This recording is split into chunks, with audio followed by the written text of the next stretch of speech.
옛날 제가 부목사로 재직을 하던 지방교회에서 우리 제 선배 목사님이 한 7개월 제 앞에 계셨는데, 그 목사님과 함께 서로 번갈아 가면서 강해 설교를 했던 기억이 납니다.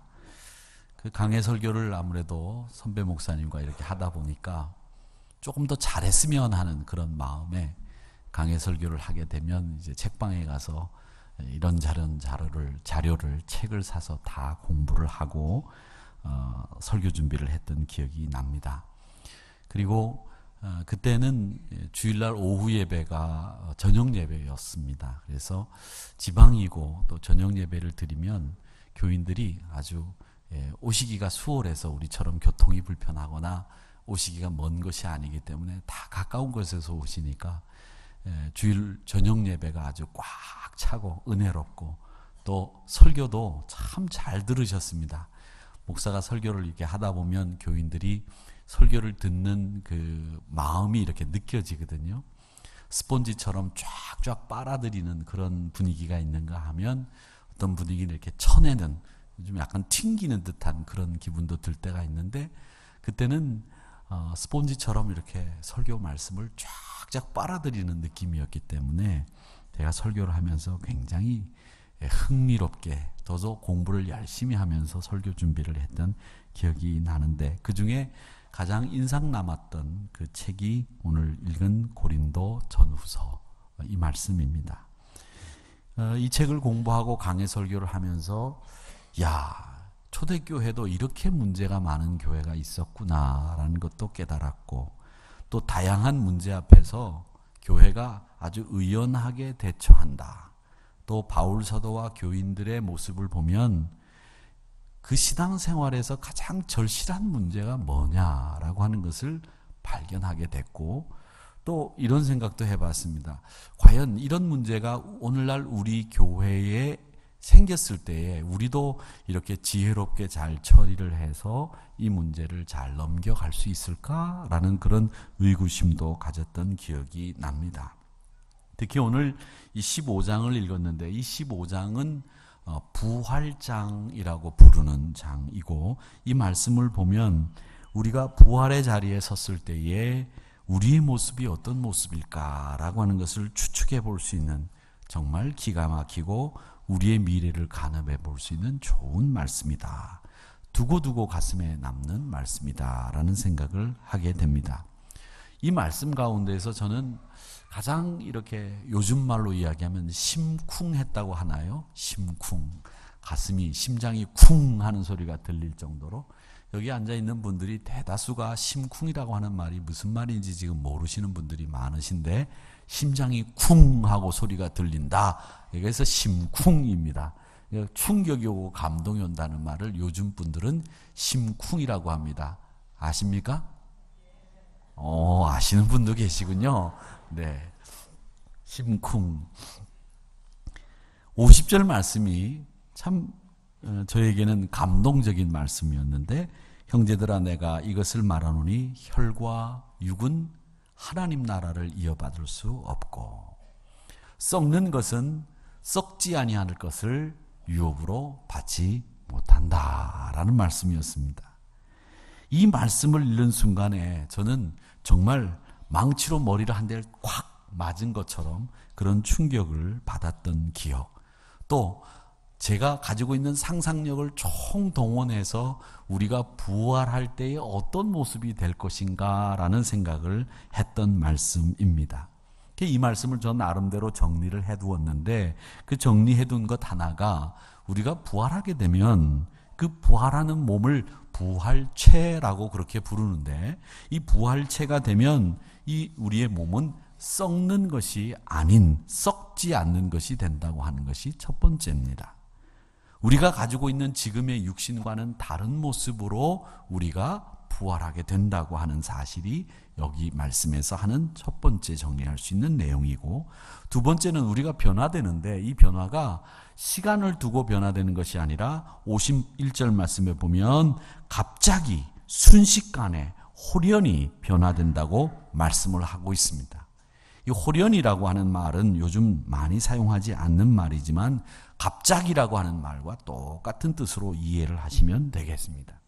시간을 두고 질질 끌면서 우리가 변화되는 게 아니라 순식간에 우리가 부활의 모양을 갖추게 된다라고 하는 것이 이 말씀에서 배우게 되는 두 번째 정리고, 세 번째 하나는 우리의 변화된 모습은 죽지 아니하는 모습이다라고 하는 겁니다. 이제 부활의 몸을 갖게 되면 더 이상 죽음의 공포 앞에서 떨거나 죽음의 엄습에 걱정을 하는 것이 아니라 의연하게 부활에 동참하게 되는, 결국 부활의 삶을 누리게 된다는 뜻입니다. 그래서 54절에 사망을 삼킨다, 우리가 이긴다라고 이야기를 하고, 54절 이후에 그 유명한 55절의 말씀이 등장하는데 뭐라고 얘기합니까? 사망아, 너의 이김이 어디 있느냐? 예전에 그렇게 돼 있었죠. 사망아, 너의 승리가 어디 있느냐? 사망아, 너의 쏘는 것이 어디 있느냐? 네가 쏘는 거, 네가 이길 수 있는 게 뭐 있느냐? 네가 쏘는 것은 죄밖에 없고 죄의 권능은 율법밖에 없다, 이렇게 말씀을 하시다가 57절의 말씀에 가면 결국 우리가 승리하게 되는데, 그 승리는 우리 주 예수 그리스도로 말미암아 우리가 승리하게 되는데, 그 승리를 주시는 하나님 앞에 내가 감사한다라고 하는 놀라운 권능을 받는 말씀으로 이어지고 있다는 겁니다. 사랑하는 성도 여러분, 이 약속의 말씀이 여러분의 말씀이 되기를 주님의 이름으로 축원합니다. 죽음이라는 게 뭡니까? 사전을 찾아보면 이 죽음은 생리적으로 호흡과 심장의 움직임이 정지된 상태, 또 우리가 가지고 있는 법률적인 그리고 우리가 가지고 있는 생리적인 권능을 다 한꺼번에 잃어버리는 것, 그걸 죽음이라고 규정하고 있습니다. 한마디로 이야기하면 우리 죽음은 아무것도 할 수 없는 무능력의 상태, 정지된 상태, 그리고 모든 것을 잃어버린 상태가 죽음의 상태입니다. 그리고는 우리가 생물로서 살아있는 우리 생물로서 모든 기능이 그야말로 끝나버렸던, 그야말로 끝이 된 상태가 죽음이라고 하는 상태입니다. 여러분, 예수님의 죽음은 이런 죽음이었습니다. 완전히 끝이 난 죽음이었어요. 어떤 신학자들은 예수님이 십자가에 매달리셨을 때 혼수 상태에 있다가 깨어난 거다, 이렇게 이야기하는 분들도 있고, 또 예수님이 여기서 기절했다가 일어났다, 이런 이야기를 하시는, 얼토당토하는 얘기를 하시는 분들이 있는데, 예수님의 죽음은 기절했다가 깨어난 게 아니라, 혼수 상태에 있었다 깨어난 게 아니라 완전히 생명이 끝난 상태의 죽음을 십자가상에서 맞이했던 겁니다. 원상태로 돌아올 수 없는 죽음을 맞이한 겁니다. 사람들은 이걸 자신 있게 얘기하죠. 이걸 끝이라고 말합니다. 그래서 영원한 이별이라고 하는 말로 영결이라는 말을 씁니다. 우리 그리스도인들이 써서는 안 되는 말이 바로 영결이라는 말입니다. 예수님의 죽음은 끝이 아니었습니다. 부활이라고 하는 놀라운 변화로 우리의 죽음 앞에서의 삶이 반전되도록 만드셨고 역전이 되게 하셨습니다. 이게 기독교 신앙의 역설입니다. 죽어야 산다고 하는 그 역설이 이 부활로 완성이 된 겁니다. 그러기에 이게 우리의 능력이에요. 여러분, 우리의 능력이 어디서 나오느냐?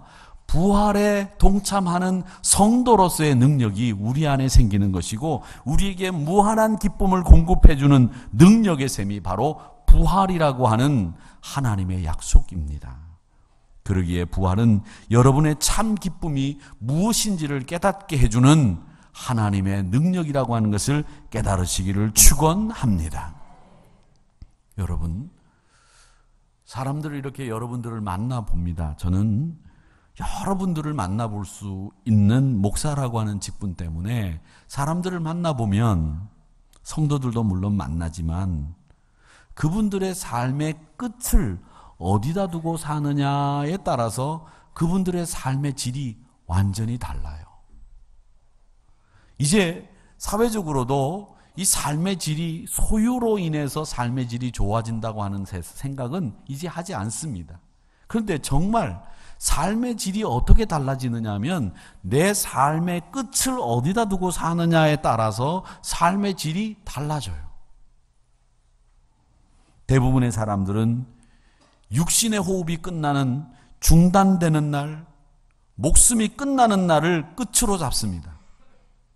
그래서 그때까지 잘 살면 된다고 생각을 하고 그때를 최대한 연장하기 위해서 갖은 수를 쓰고, 또 어떤 분들은 그때가 마치 안 올 것처럼 사는 그런 분들도 계세요. 영광, 풍요로움, 그건 모두 육신의 것입니다.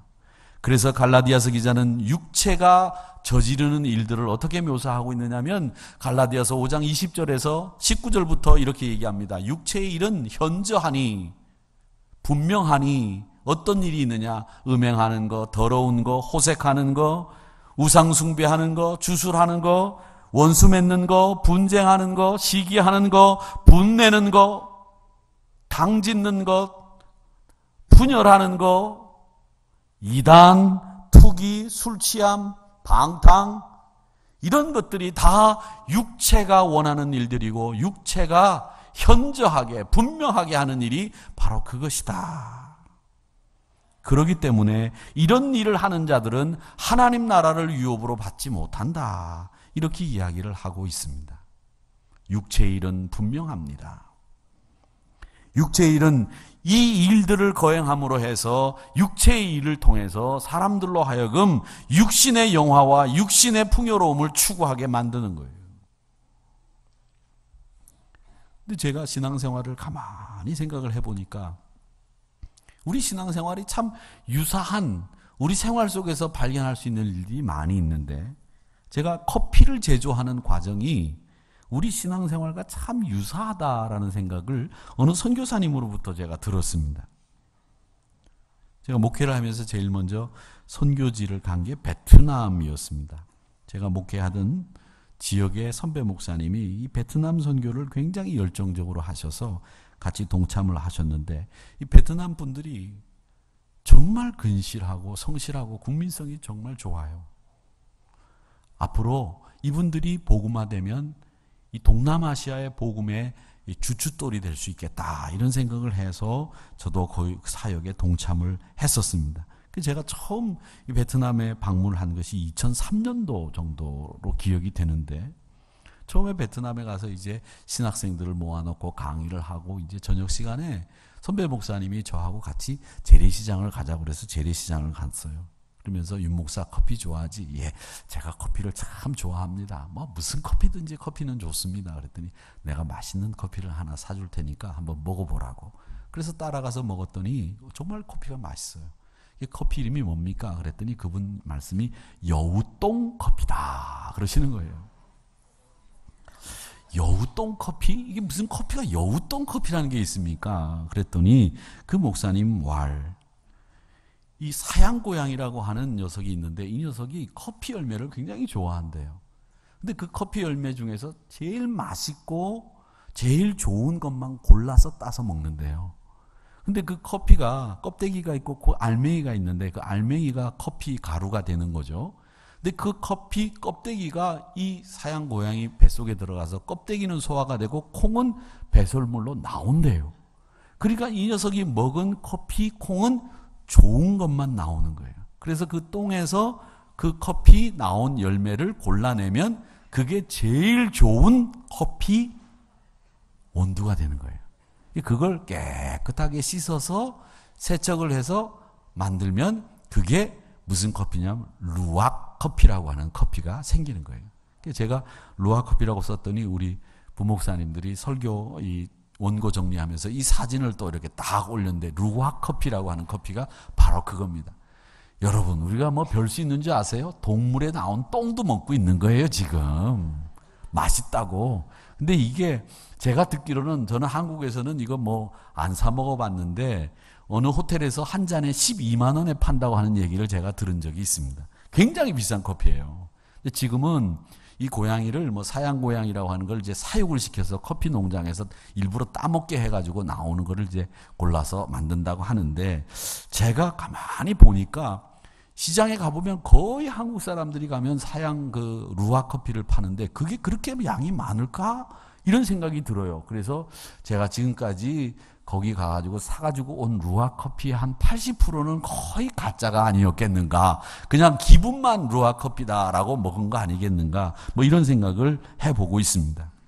그런데 선교사님들이 이 커피를 만드는 일을 많이 하고 계시는데 이 커피를 제조하는 과정이 이렇습니다. 제일 먼저 이 커피콩을 딴 다음에 깨끗하게 세척하는 일이 제일 중요하대요.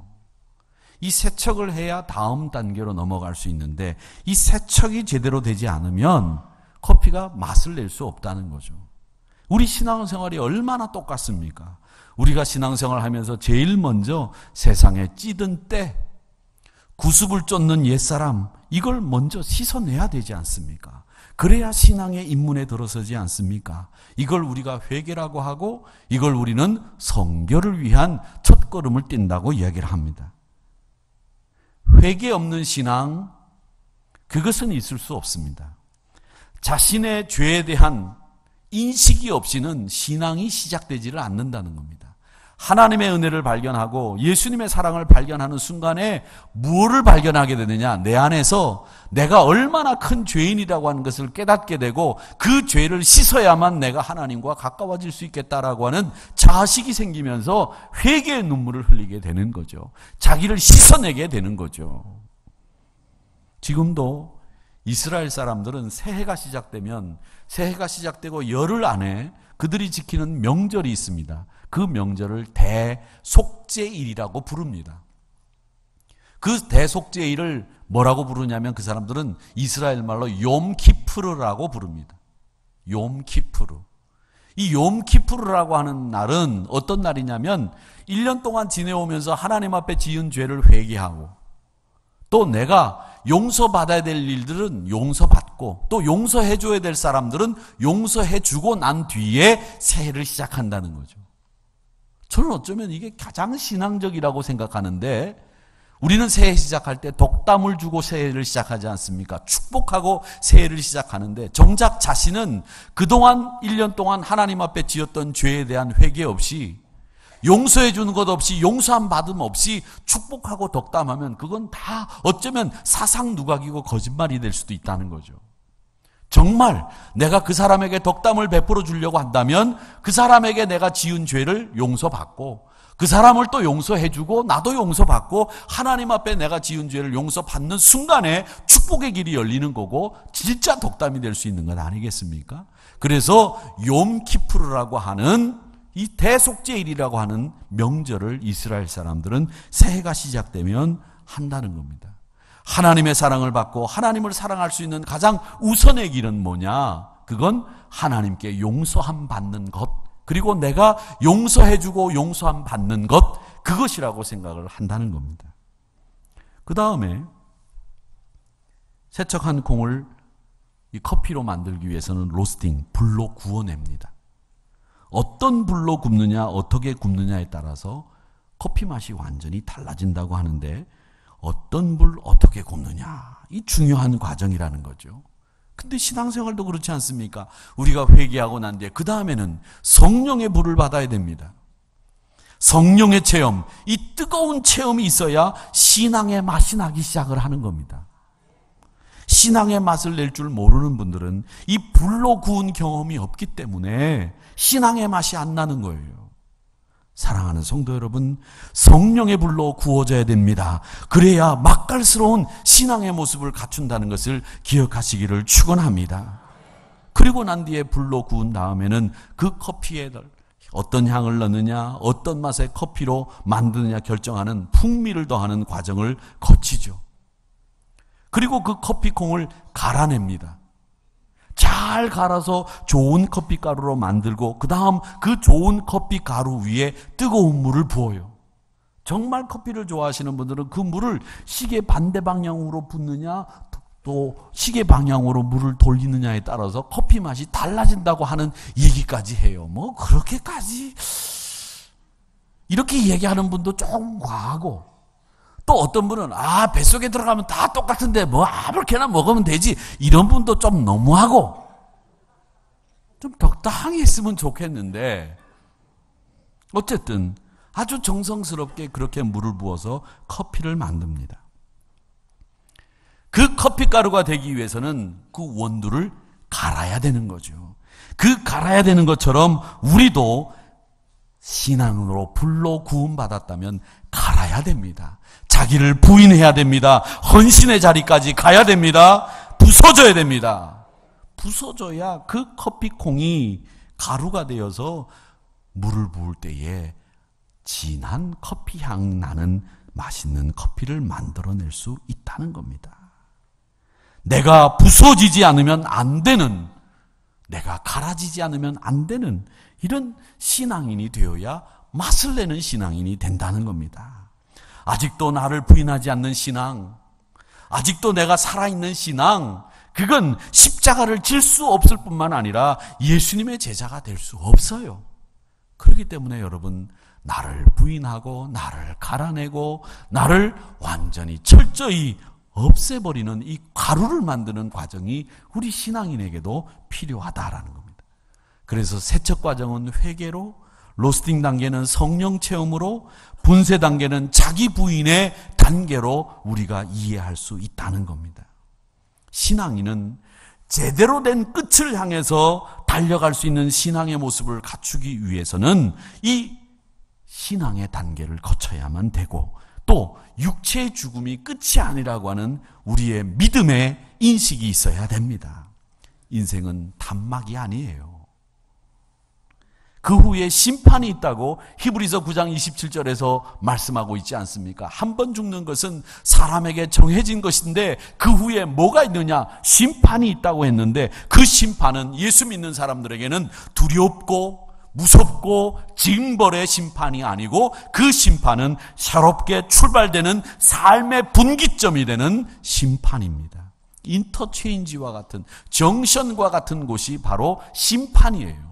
새로운 길로 들어설 수 있는 그것이 바로 우리에게는 심판의 과정입니다.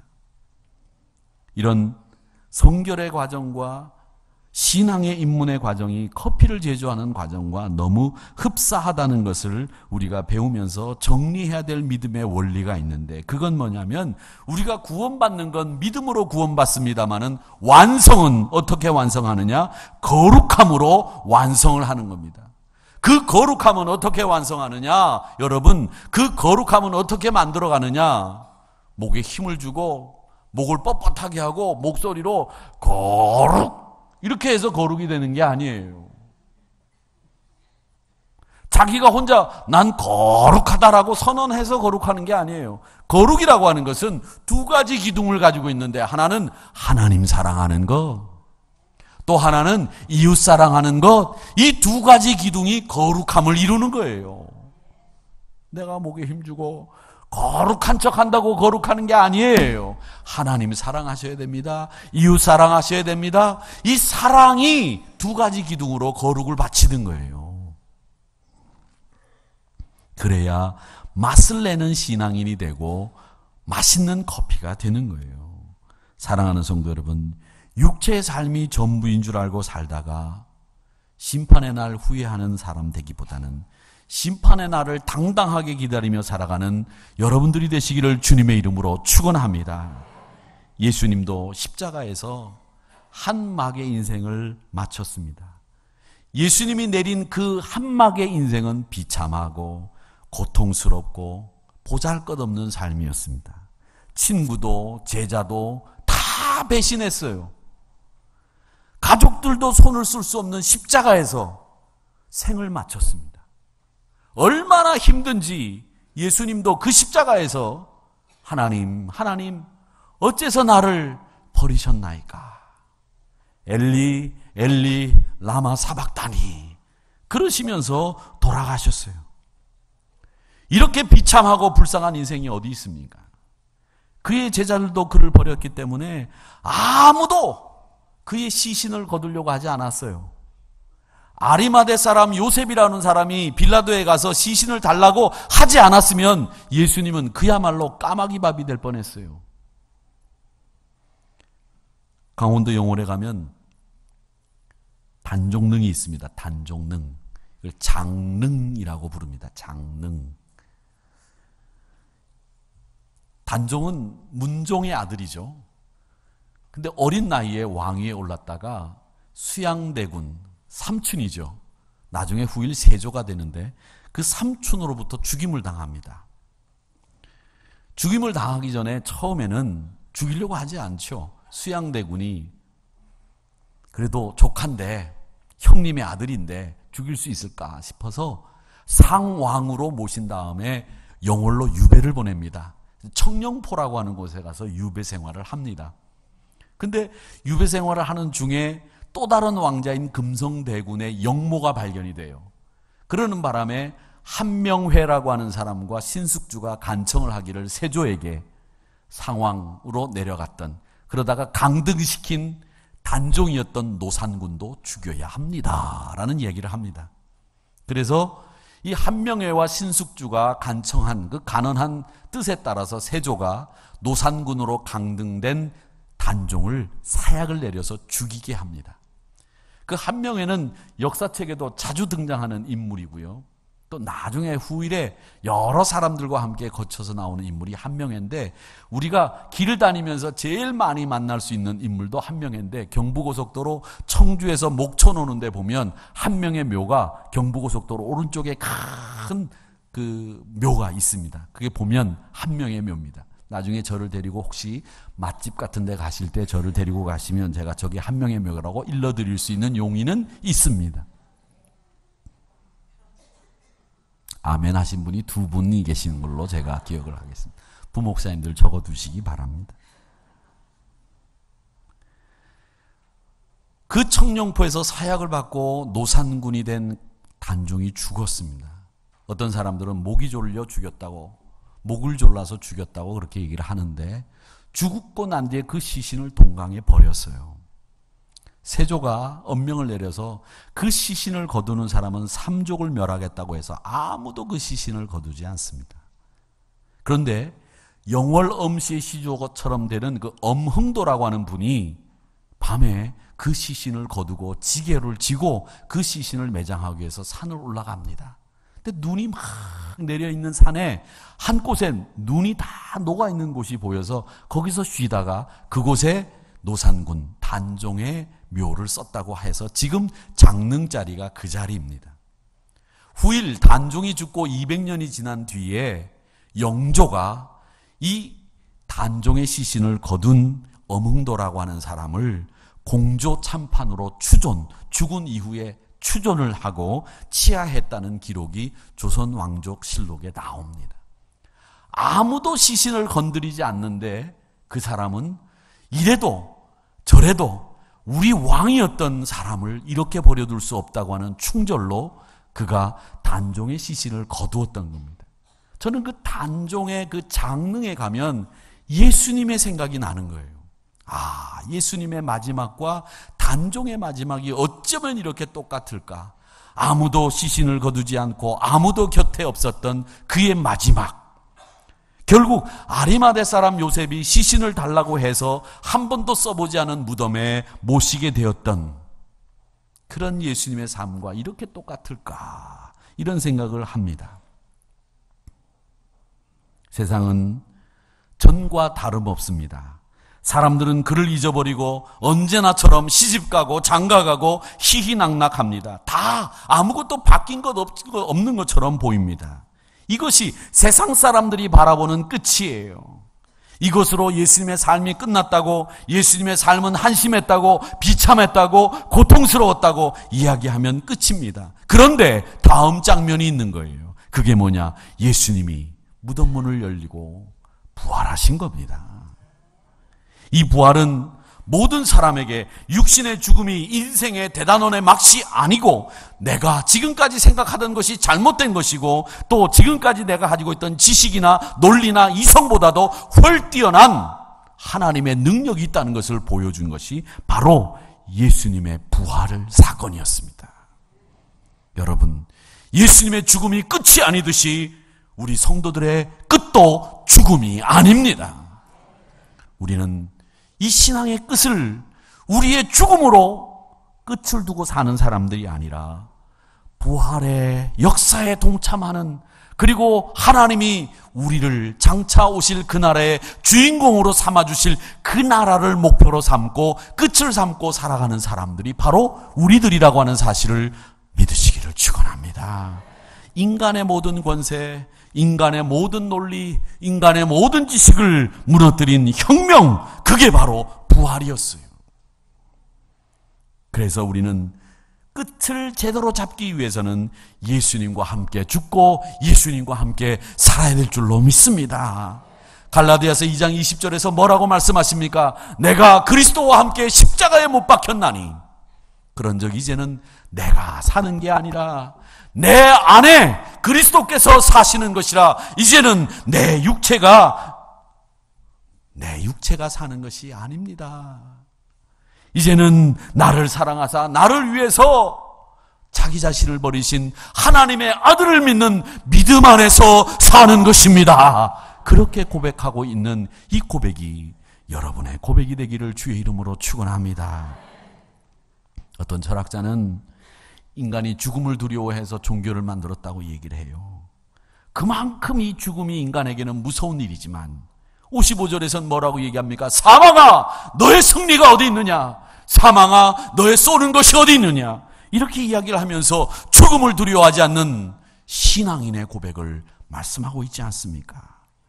부활하신 주님 때문에 이제 저주의 권세가 사슬이 풀어지고 깨졌다는 사실을 여러분 기억하시면서 신앙생활도 즐거움으로 하시기를 축원합니다. 신앙생활은 즐거움이어야 돼요. 마태복음 28장 10절에 보면 부활하신 주님이 제자들에게 뭐라고 말씀하시느냐? 야, 무서워하지 마라. 내 형제들아 갈릴리로 먼저 가라. 내가 거기에서 너희들을 만날 것이니 나를 갈릴리에서 보게 될 것이다. 이렇게 말씀하셨어요. 또 누가복음 24장 36절에서는 뭐라고 말씀하셨냐면 예수님이 부활하시고 난 뒤에 제자들에게 너희들에게 평강이 있을지어다. 그렇게 말씀하셨어요. 그러니까 부활을 끝으로 삼고 하나님 나라를 끝으로 삼고 사는 사람들은 두려움이 사라지고 내 마음속에 뭐가 자리 잡는다? 평안이 자리 잡는다는 거예요. 아마도 제사장인 서기관들, 로마 군인들은 예수님의 무덤에 봉인을 하고 돌문이 딱 막히는 순간에 이야 예수님 참 예수 이제 끝장났다 끝났다 됐다 그렇게 생각했을런지 모르겠습니다. 그런데 예수님의 삶은 죽음으로 끝난 게 아니라 바로 그것이 시작이었어요. 십자가 없으면 그래서 부활이 없습니다. 부활이 시작이라고 하면 십자가야말로 그 부활을 시작할 수 있도록 만드는 능력이 된다는 것을 기억하시기를 축원합니다. 진짜 성도는요, 썩을 몸이지만 이걸 심어서 불멸의 상급으로 바꿉니다. 그리고 그것을 알기에 누구보다도 힘을 다해서 수고합니다. 이건 헛된 수고가 아니라는 것을 기억하시면서 많은 신앙의 선배들이 우리 인생의 죽음을 끝으로 보지 않고 더 나은 미래를 끝으로 생각하며 달려나갔던 것처럼 육적인 죽음 두려워하지 마시고 영적인 삶을 추구하시면서 견고하고 흔들리지 않고 항상 주의 일에 힘쓰는 여러분들이 되시기를 주님의 이름으로 축원합니다.